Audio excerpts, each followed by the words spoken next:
Olá pessoal, espero que todos estejam bem.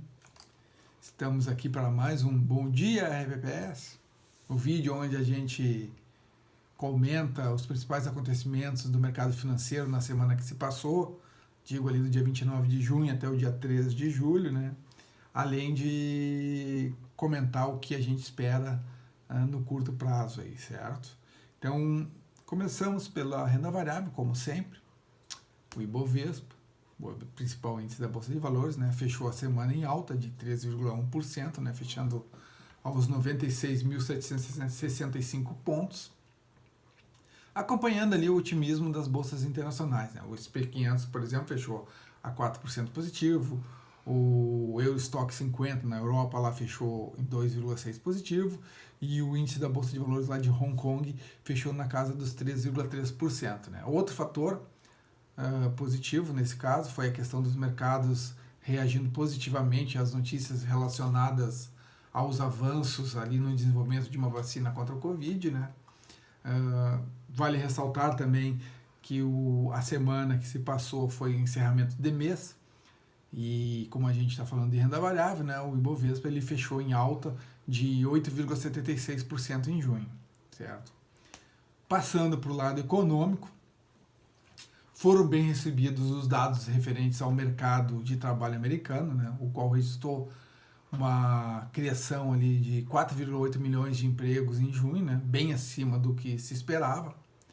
Adicionalmente, a China também divulgou dados positivos de atividade econômica, questão do PMI industrial e do PMI de serviços. Né, o PMI de serviços, por exemplo, foi de 54,4%, maior nível em 7 meses, né? Lembrando que o PMI acima de 50 indica uma aceleração. E ainda no campo internacional, né, e continuando na questão do vírus, né, os investidores eles iniciaram a semana meio que cautelosos, seguindo pela questão do avanço do Covid no mundo, né, que ultrapassou os 10 milhões de casos. Né.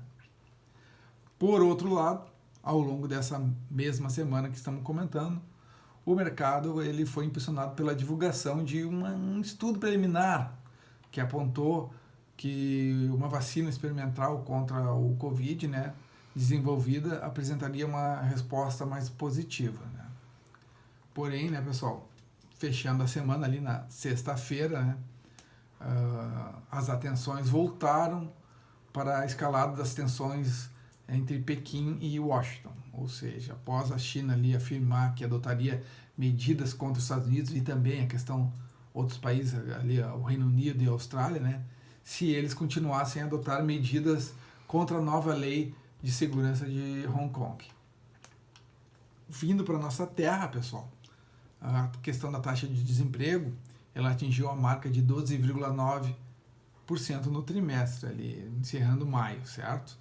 Resultado bem acima do que se esperava. Né? Ainda na seara econômica, o presidente do país, ali, Jair Bolsonaro, né, ele assinou o decreto ali, de prorrogação do auxílio emergencial por mais 2 meses. Adicionalmente a isso, ainda no noticiário político, destacamos que a Câmara de Deputados, né, ela aprovou o adiamento das eleições municipais deste ano para os dias 15 e 29 de novembro. Com esses acontecimentos da semana, né, a renda fixa ela encerrou em alta a semana, com os juros futuros encerrando em queda, certo? E como já comentamos a questão na renda variável lá do fechamento do mês, né, o fechamento de junho para a renda fixa, né, notamos que ela foi alta. Vocês podem ver acima do meu ombro esquerdo aqui, eu coloquei o fechamento do mês dos principais índices que norteiam nossos investimentos, né? Os IMAs, por exemplo, depois que mudar esse gráfico da renda variável, eu vou mostrar ali o IMAB 2,05, o IMAB5 1,12, né? Então, todos os índices positivos, né? Dito isso, o que nós esperamos para frente, pessoal, ali para esse curto prazo, né? Então, a gente começa falando da próxima semana, né? Na questão dos dados, ali a gente espera a divulgação dos dados da atividade econômica, né, produção nacional de veículos e pesquisa mensal de comércio e de serviço, além da semana será divulgado o IPCA de junho.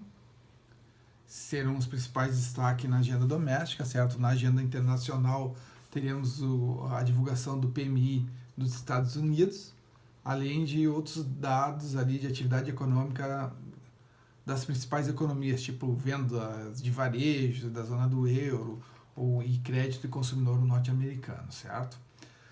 Todos esses indicadores aí, o que a gente está conversando, eles reforçam a mensagem e vão reforçar a mensagem de que os piores efeitos, né, da pandemia sobre a economia nacional e internacional parece ter ficado um pouco para trás, certo?